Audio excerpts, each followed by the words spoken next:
তো বন্ধুরা আজ গেছিলাম আমি একটা রেস্টুরেন্টের মধ্যে। রেস্টুরেন্টের নাম ছিল রচিনাকি অর্সিনাকি।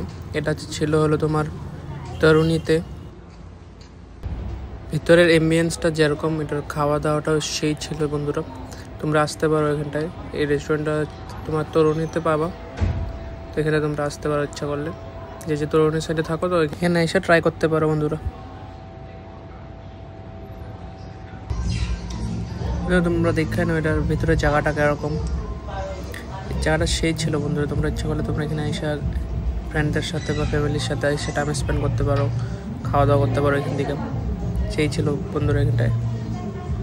আমি অর্ডার করছিলাম স্যুপ, তারপর গ্রিন স্যালাড আর একটা ছিল কোল্ড কফি।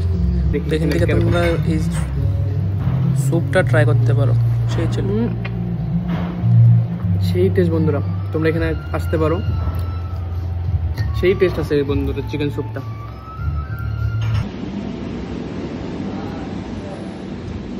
এখানে বন্ধুরা রোজ কোনো না কোনো কিছু স্পেশাল থাকে। আজকেরটা ছিল হলো তোমার ড্রাগন রোল। এটা আমি ট্রাই করি নাই, তোমরা ট্রাই করতে পারো। এখানে যে মানে তরুণীর সাইডে থাকো তো এখানে আসতে পারো তোমরা।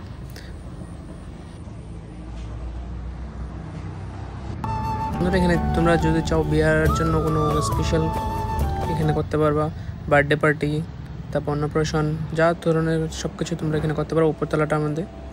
তো যদি ইচ্ছা করে তো এখানে করতে পারো, একবার বন্ধুরা ট্রাই করে দেখতে পারো। আমি গেছিলাম এখানে আমার ফ্রেন্ডদের সাথে আজকে। তো বন্ধুরা তোমরা যদি এখানে কিছু অকেশন টেকেশন করতে চাও তো তোমরা এখানে করতে পারো। এখানের স্টাফগুলো অনেক ফ্রেন্ডলি ছিল, ব্যবহার অনেক ভালো ছিল বন্ধুরা। তো বন্ধুরা এখন আমি বাইরে যাই, তারপর দেখা হচ্ছে। তো বন্ধুরা এখন আমি ঘর পেয়ে গেছি একবারে, মানে আমি ক্লাস করে তারপর রেস্টুরেন্টের মধ্যে গিয়া একবার আসলাম। তো বন্ধুরা আজকের জন্য এতটুকুই, আবার দেখাবো পরে নেক্সট ব্লগের মধ্যে।